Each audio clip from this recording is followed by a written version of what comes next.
पेड़ का जो जड़ है वो दिखाई नहीं देता, लेकिन अगर जड़ न रहे तो उस पेड़ का क्या होगा। उसी तरह से मान्यवर कांशीराम जी ने जो संगठन बनाया, बामसे bridge root organisation of Bahujan Samaj, यह रूट ऑर्गेनाइजेशन है जिसको आप जिस तरह से जड़ अपना नीचे जमीन के नीचे से पेड़ को जिंदा रखने के लिए, हरा भरा रखने के लिए जो तत्व नीचे से देता है, वही मेटेरियल्स, वही तत्व आपको इस समाज के बेहतरी के लिए देना है। यही है बामसेट मानव कांशीराम साहब का कंसेप्ट, यही था, इसलिए इन्होंने बामसेट को तैयार किया। और इन्होंने अभी कहा था कि बामसेट कोई स्ट्रगल नहीं करेगा, संघर्ष नहीं करेगा, संघर्ष के बिना कुछ होना नहीं है। जैसा कि बाबा साहब अम्बेडकर ने कहा, एजुकेट एजुकेट। संपूर्ण भारत में शिक्षा की जो जलाने वाले महामानव ज्योतिबा फुले जी,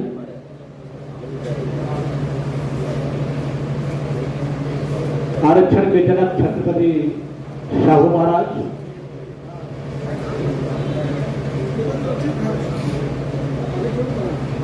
और सिंपल ऑफ नॉलेज विश्व के 6वें नंबर के विद्वान, भारत के संविधान शिल्पी डॉक्टर बी.आर. अम्बेडकर,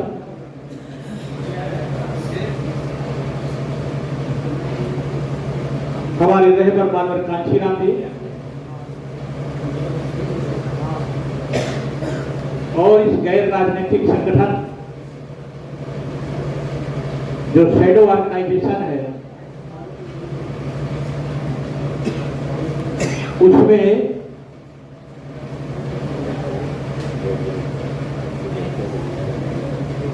आयोजक साथीगण, मंचासीन हमारे तमाम विद्वान जन और कार्यक्रम में सम्मिलित हमारे सभी शुभचिंतन, समर्थक व विद्वान साथी,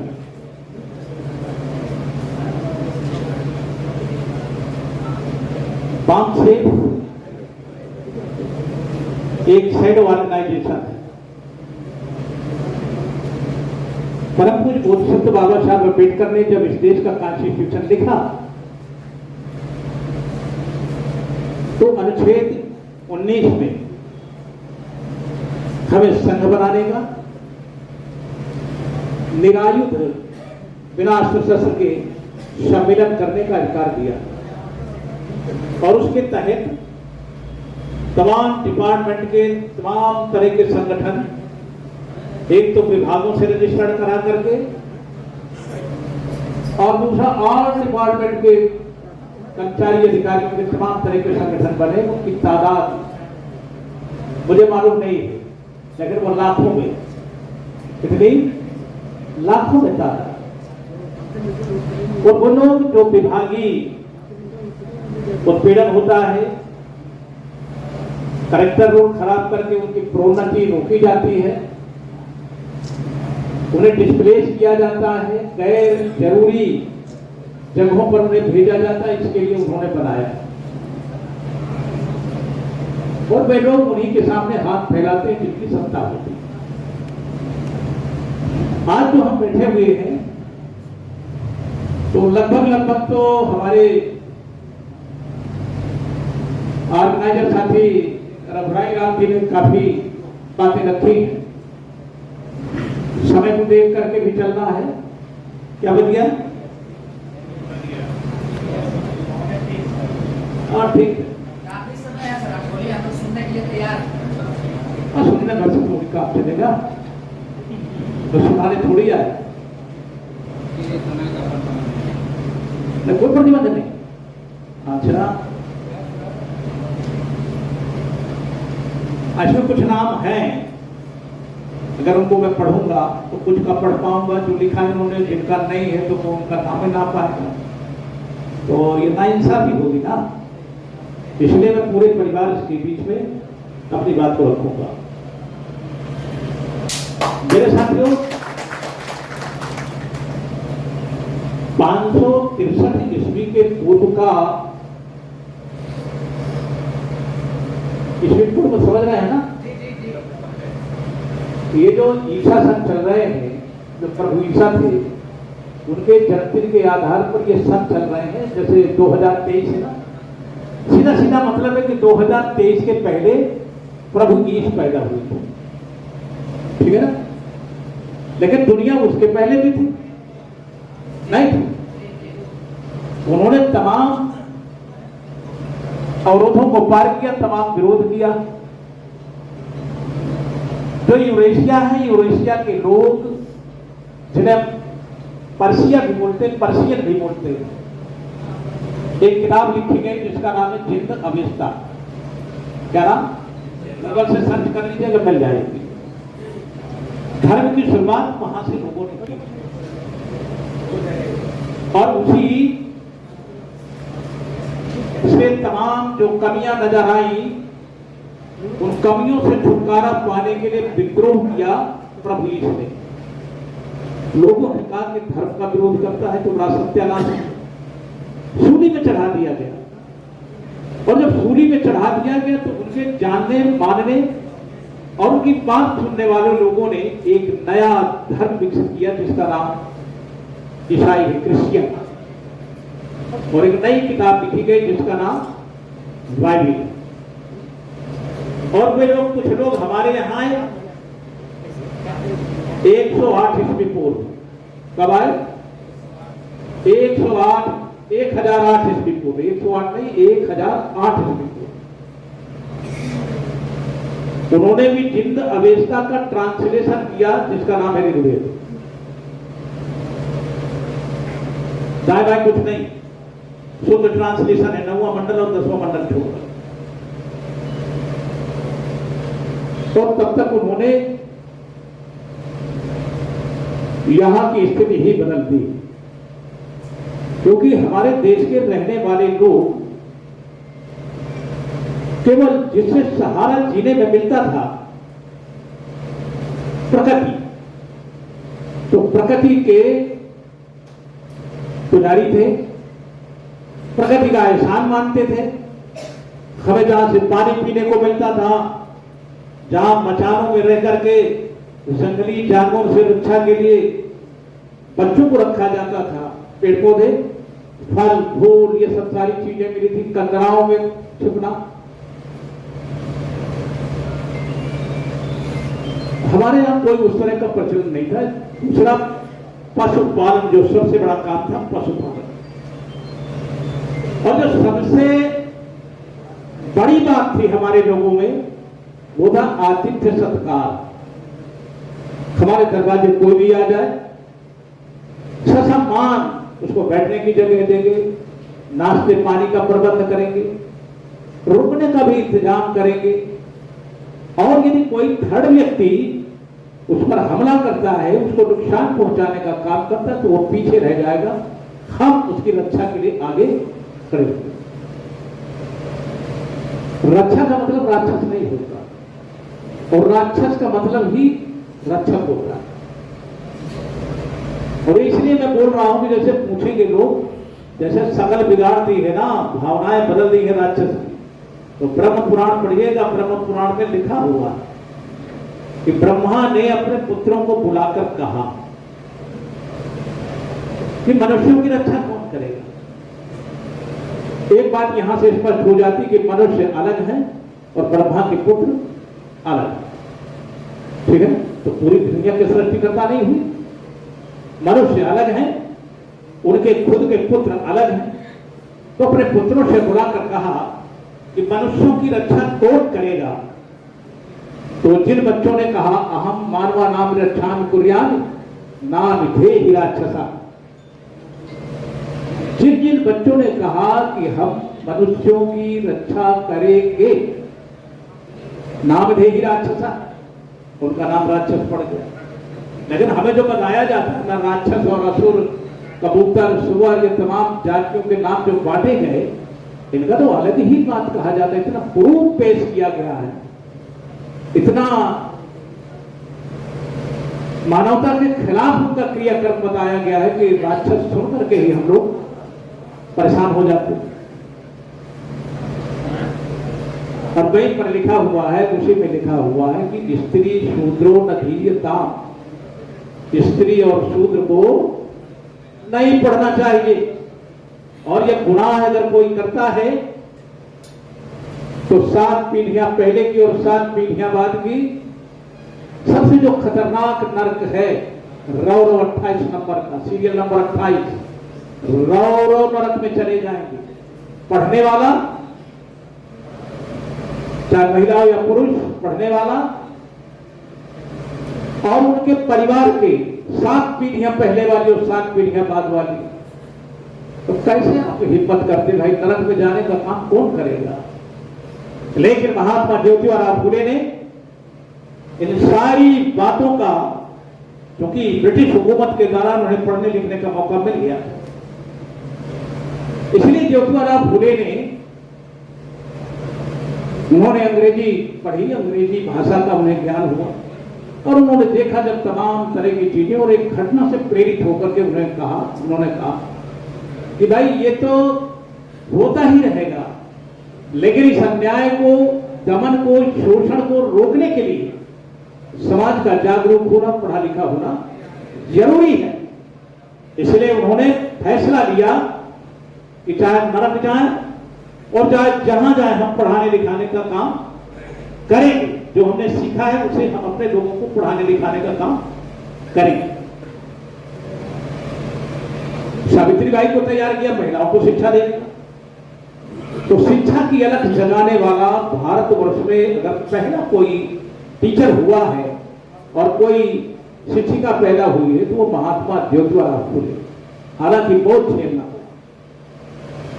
घर परिवार वालों ने बहुत पाबंदियां लगाई और ये कहा कि अगर ये नरक जाने का तुम काम करते हो ना, तुम तो जाओगे ही, लेकिन हमें भी ले जाओगे। तो एक काम करो, या तो शिक्षा का काम करो, पढ़ाने लिखाने का काम करो, शिक्षा देने का, और या तो घर छोड़ दो। दोनों एक चुनना होगा। आज कल का हमारा आदमी, आज कल का आदमी अगर थोड़ी सी बात पड़ जाए ना कि घर से हम बेदखल हो जाएंगे, जमीन जायदाद से बेदखल हो जाएंगे, तो खोपड़ी पर खड़ा हो जाएगा, सब प्लान फेल हो जाएगा, सारे मंसूबे फेल हो जाएंगे और वो धरातल पर आ जाएगा। लेकिन उस महामानव के बारे में सोचिए कि जिनको मां बाप ने त्याग दिया, घर से निकाल दिया, उन्होंने घर से निकलना बेहतर समझा, अच्छा समझा, लेकिन पढ़ाने लिखाने के उस पवित्र काम से पीछे नहीं उन्होंने किया। और सबसे पहले 1800 जिसका जिक्र कर रहे थे, 1848 में सबसे पहले फातिमा नाम की महिला थी, उन्होंने जमीन दी और सावित्रीबाई फुले ने महिलाओं को शिक्षित करने के लिए विद्यालय की स्थापना। आज हालांकि वो जर्जर अवस्था में है, गुजरात में है, और गुजरात की सरकार अन्य चीजों को तो काम कर रही है, लेकिन जो हमारा मेमोरियल है उसकी तरफ जरा भी ध्यान नहीं, वो खंडहर में बदल गया है। तो ये जो मिशन हमारा, जो इसके मिशन का नाम दे रहे थे, ये जो हमारा आंदोलन है, पढ़ने लिखने का जो हमें मौका मिला थोड़ा बहुत, वो ब्रिटिश हुकूमत के दौरान मिला और महात्मा ज्योतिराव फुले की बदौलत मिला। महात्मा ज्योतिराव फुले जब थे तो चूंकि वो काछी माली समाज से थे, तो समाज के लोगों ने थोड़ा थोड़ा चाहत व्यक्त की और जुड़े। इसके बाद कुर्मी समाज से छत्रपति साहू जी महाराज, जो कोल्हापुर के नरेश थे, राजा होकर के भी वो अपनी पाकशाला में नहीं घुस सकते थे, बिना मंत्र पढ़े वो नहा नहीं सकते थे, बिना मंत्र पढ़वाए वो टट्टी नहीं जा सकते थे, पेशाब नहीं कर सकते थे। उसके अधीन, राज्य के अधीन जो पाकशाला है उसमें वो प्रवेश नहीं कर सकते। चावल दाल आटा सारा चीज उन्हीं का, कर्मचारी उनके, लेकिन वो घुस नहीं सकते थे इसलिए कि वो शूद्र थे, उन्हीं समाज में पैदा हुए। इसलिए खोजबीन में लग गए और एक तरफ पैदा हुई उनके अंदर। तो एक बात और घर कर गई कि भाई ये जो हमारे पूर्वज ही छत्रपति उपाधि कहां से लगा रहे हैं, छत्रपति शिवाजी, छत्रपति फला, छत्रपति धिका, ये छत्रपति है क्या?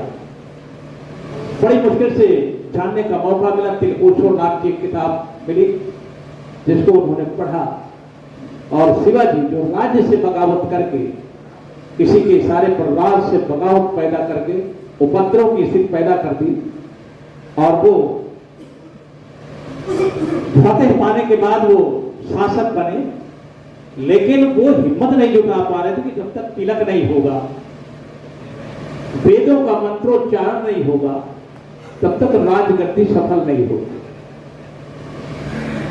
लेकिन कोई तैयार नहीं था।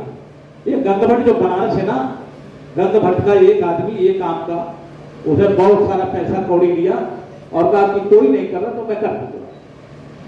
वो जब मौका आया तो ऐन वक्त पर उसने कहा कि भाई तुम पूर्वी हो, तो तुम्हारी जो उत्पत्ति है वो पैरों से है, हाथ से तो हुई नहीं, तो हाथ से तो तिलक नहीं किया जा सकता, धर्म का नाश हो जाएगा। इसलिए अगर तिलक कराना है तो मैं बाएं पैर के अंगूठे से आपका तिलक कर सकता हूं। उन्होंने कहा तिलक करो चाहे जहां से करो। तो बाएं पैर के अंगूठे से उनका तिलक किया गया, तब से ये उपाधि दी गई, छत्रपति की उपाधि। इतनी तकलीफ हुई इस इतिहास को जान करके साहू महाराज को कि बताइए हम इंसान की शकल में हैं, मैं बादशाह हूं, राजा हूं, और हमारी यही स्थिति है समाज में। इसलिए उन्होंने कहा कि मैं तो कुछ नहीं कर सकता, राजा होकर के नहीं कर सकता, आम जनता क्या करेगी? ऐसा प्रतिभावान कोई मिले जो इस सामाजिक अपमान का नाश कर सके। मैं राजपाट उसके ऊपर न्यौछावर कर दूंगा। ये हमारी जो मानसिक गुलामी है, जो हमारा स्टेटस है, इसको कोई अपनी विद्वता के बल पर, योग्यता के बल पर खत्म करे। मैं पढ़ा लिखा करके, राजकोष से पैसा लगा करके मैं पढ़ाने लिखाने का काम करूंगा, और जल्दी ही एक प्रतिभावान, जिन्हें हम डॉक्टर B.R. अम्बेडकर कहते हैं, बाबा साहब अम्बेडकर कहते हैं, वो उन्हें मिला। राजकोष से स्कॉलरशिप देकर, इमदाद देकर के उन्होंने पढ़ाने लिखाने का काम किया। विदेशों में भी भेजा, विदेशों से भी शिक्षा हासिल। वो बच्चा जो क्लासरूम में नहीं बैठ सकता था, वो बच्चा जिसको टीचर छूता नहीं था, विश्व का 6वें नंबर का विद्वान बना। उसके पहले 5 विद्वान और हुए। बाबा साहब अम्बेडकर के बाद इस पूरे विश्व में उनकी बराबरी का कोई विद्वान नहीं पैदा। और छत्रपति साहू महाराज ने बाबा साहब अम्बेडकर को तैयार कर लिया, जब तो इंट्रोड्यूस किया, ये नेता है हमारा, ये नेतृत्व करेगा आंदोलन का, जो हमारी चाहत है उसका नेतृत्व करेगा, उसको पूरा करेगा। जो हमारी तकलीफें हैं, जो हमारा सामाजिक अपमान है, उससे लड़ने का काम ये करेगा, और आदमी की तरह जीने के लिए पूरा इंतजाम ये करेगा। ब्रिटिश हुकूमत के दौरान बहुत सारे अधिकार मिले। जब ब्रिटिश सरकार थी तो अगर हमने कोई भी एजिटेशन किया, कोई भी आंदोलन किया, तो उसे नोटिस में लिया जाता था, और कुछ ना कुछ बदलाव जरूर होता था हमारे घर में। जैसे देवदासी प्रथा है, शिशु बलि है, विधवाओं को जिंदा जला देने का प्ररूप है, और जो स्तन टैक्स था, नगेली का पढ़ा होगा आप लोगों ने, जो टैक्स देना पड़ता था, बहुत सारे हक। और ब्रिटिश हुकूमत के दौरान ही बाबा साहब अम्बेडकर ने जिसकी बात कर रहे थे, हमें मान्यता मिली 1932 में। कब? 1932 में गोलमेज कॉन्फ्रेंस की बैठक में साइमन कमीशन की रिपोर्ट के आधार पर जो तथ्य आए, उस तथ्य के आधार पर हमें मान्यता मिली। क्या मान्यता मिली? शेड्यूल्ड ट्राइब्स, शेड्यूल्ड कास्ट और बीसी, ओबीसी नहीं बीसी, ये हमारी मान्यता मिली। 1932 तक एक शेड्यूल्ड बना जिसमें हम सारे लोग बीसी के नाम से जाने जाते। बीसी कौन? जो शैक्षिक आधार पर पिछाड़े गए, जो आर्थिक आधार पर विपन्न है और जो सामाजिक आधार पर अपमानित है। ये 3 कैटेगरियां हैं। हमारे ये नाम पढ़िए, संवैधानिक नाम है हमारा एसटी, शेड्यूल्ड ट्राइब्स या अनुसूचित जनजाति, अनुसूचित जाति, पिछड़ा वर्ग। 1932 के पहले हम न तो एससी थे, न एसटी थे, न ओबीसी थे। 1932 के पहले हमारा नाम क्या था? अस्पृश्य, बहिष्कृत, अछूत। तो गांधी ने तो और तमाम नाम दे दिए, सबने अपने अपने ढंग से नाम दिए। लेकिन 1932 की पहली शुरुआत जो तकलीफ थी और जिन्होंने महसूस किया, उनमें से हैं पेरियार रामास्वामी नायकर। कौन? पेरियार रामास्वामी नायकर कांग्रेस के स्टेट प्रेसिडेंट थे 1925 में। और जब उन्होंने दुर्दशा देखी तो 1925 में उन्होंने एक प्रस्ताव रखा कि जो ये छुआछूत है कि बीमारी है, इसका अंत करने के लिए, इसको खत्म करने के लिए हम जन जागरूकता अभियान चलाना चाहते हैं। छुआछूत के विरुद्ध एक आंदोलन चलाना चाहते हैं। जानते हो गांधी ने क्या कहा? 1925 में गांधी ने कहा कि कांग्रेस का ये एजेंडा नहीं, छुआछूत बरकरार रहे तभी तो हजूर जिंदा रहेगा और मजूर जिंदा रहेगा। और मजूर अगर आदमी बन गया तो फिर हजूर की कौन सी औकात रह जाएगी? तो अगर हजूर को जिंदा रखना है तो मजूर को भी जिंदा रखना जरूरी है। उन्होंने कहा यह एजेंडा हमारा नहीं, इसलिए उन्होंने कांग्रेस के अध्यक्ष पद से इस्तीफा दिया और दक्षिण भारत में एक बहुत बड़ा आंदोलन खड़ा किया। और तब तक बाबा साहब अम्बेडकर भी तैयार हो चुके थे। राम बाबू किरमिया साहब किसी अतिथि के रूप में इस कार्यक्रम में हमारे युवा सम्राट, युवाओं का दिल का धड़कन बहुजन समाज पार्टी झारखंड प्रदेश के प्रदेश अध्यक्ष आदरणीय राजन मेहता जी। और इस कार्यक्रम में हम लोगों के हमेशा मार्गदर्शन देते रहे बापसेन के वीर झारखंड प्रदेश में आदरणीय हम लोग का अभिभावक रघुराय राम साहब। एवं इस कार्यक्रम में हम लोग के बीच में किसी अतिथि के रूप में उपस्थित आदरणीय शिव कुमार विश्वकर्मा जी, जो बहुजन समाज पार्टी के झारखंड प्रदेश के प्रदेश सचिव हैं, हम क्षमा चाहेंगे उनको समय नहीं मिल पाया। और तमाम इस कार्यक्रम में आए हमारे तमाम वामसेव के आदरणीय समाजी साथियों, सबने आप लोगों ने बहुमूल्य समय देकर के आज पलामू प्रमंडल के इस डालडिंग सरकार भवन में वामसेव कार्यक्रम को सफल बनाने में जो आप लोगों ने समय दिया है, इसके लिए बहुत बहुत धन्यवाद देता हूं। और इसी आशा और उम्मीद के साथ कि जिस तरह से आदरणीय मुख्य अतिथि महोदय ने बताया कि जो वामसेव को हम लोगों के विधानसभा सेक्टर और बूथ कमेटी में जाना है, तो आप लोगों को निश्चित रूप से आज जो कार्यक्रम में आए हैं, आप लोगों का जवाब बैठक में हुआ उस आधार पर आप लोगों को जिम्मेवारी दिया जाएगा। निश्चित रूप से आप जिम्मेवारी लेंगे। इन्हीं सब बातों के साथ बहुत बहुत आभार व्यक्त करते हुए आज की इस कार्यक्रम को समाप्ति की घोषणा करता हूँ। जय भीम, जय भारत, भारत धन्यवाद। इस वीडियो में आप कोई राय देना चाहते हैं तो कमेंट अवश्य करें। वीडियो को लाइक, शेयर एवं सब्सक्राइब जरूर करें एवं साथ में बेल आइकन बटन अवश्य दबाएं ताकि आगे भी मेरा वीडियो देख सके। नमस्कार, जय भीम, मैं संतोष मेहरा।